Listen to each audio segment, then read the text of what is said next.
Bonjour chers élèves, comment allez-vous? J'espère que tout le monde va très bien.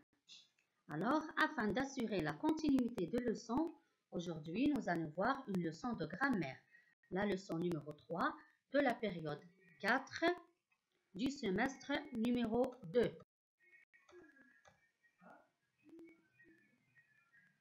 Alors, quel sera le sujet d'aujourd'hui? Justement, il se trouve dans la phrase que je viens de dire.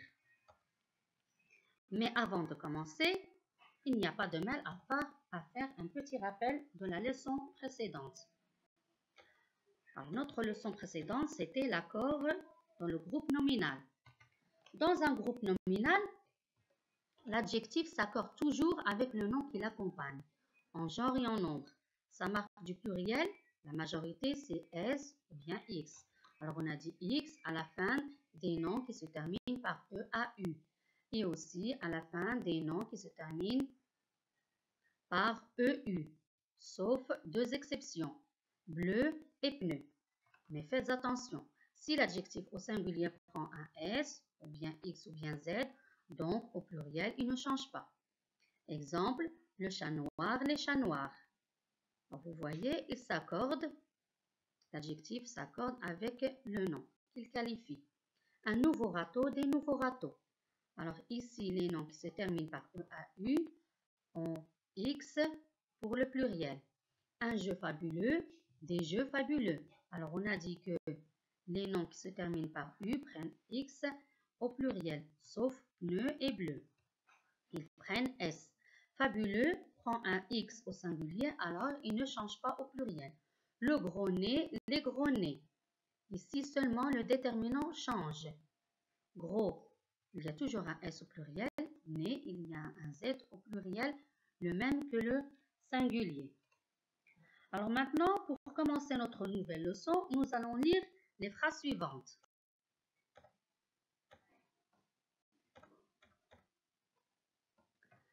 Tu aimes le chocolat? Tu aimes le chocolat? Est-ce que tu aimes le chocolat? Aimes-tu le chocolat? Quel chocolat aimes-tu? Pourquoi aimes-tu le chocolat? Qui aime le chocolat? Alors ici, combien de types de phrases on a dans ces exemples? On a seulement deux types de phrases. La première, c'est la phrase déclarative, tu aimes le chocolat. Et le deuxième, c'est une phrase pour poser une question. Et toutes les autres aussi, c'est pour poser une question. Alors, comment s'appelle le point qui est à la fin de la phrase? Bien sûr, on l'appelle le point d'interrogation. Lorsque je lis une question, qu'arrive-t-il à ma voix? Bien sûr, ma voix monte, c'est-à-dire qu'il y a une tonation. Et quand je pose une question, qu'est-ce que j'attends? Bien sûr, j'attends une réponse. Et dans les trois dernières questions, est-ce que vous avez remarqué qu'il y a au début de la phrase des mots d'interrogatif?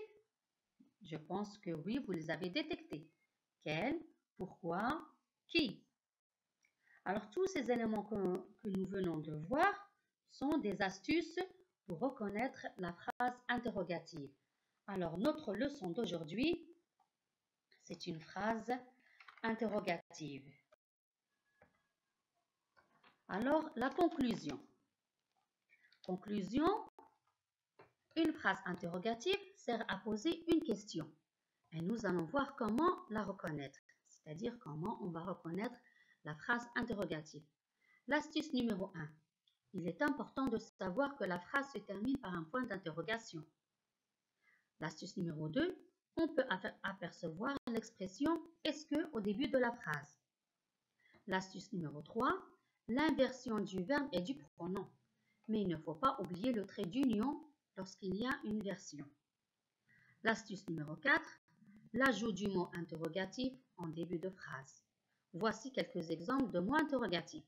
Comment, combien, pourquoi, quand, quel, où, laquelle, qui et plusieurs autres. Il y a plusieurs mots interrogatifs. L'astuce numéro 5, le changement du ton, c'est-à-dire que le ton monte. Je pose la question. Quel âge as-tu, par exemple? Quand iras-tu à l'école?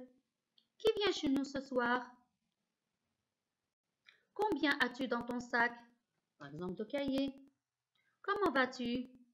Laquelle est ta préférée entre ces histoires? Alors toujours, il y a un changement de ton. Maintenant, passons à l'exercice récapitulatif. Relis chaque question à sa réponse. Où iras-tu pendant les vacances? Qui fera un long voyage? Combien de temps durera le trajet? Est-ce que vous pouvez vous baigner? Parles-tu anglais? Alors ici, ce sont des questions. C'est à vous de choisir la réponse qui se trouve à droite. Où iras-tu pendant les vacances? Je vais aller chez mes cousins. Qui fera un long voyage? C'est Ali. Combien de temps durera le trajet? Il va durer 12 heures. Est-ce que vous pouvez vous baigner? Oui, car nous serons au bord de l'océan. Parles-tu anglais? Oui, et même bien. Alors voilà l'exercice. Je pense que l'exercice était facile. Alors, je vous souhaite bon courage et à la séance prochaine, Inch'Allah. À bientôt.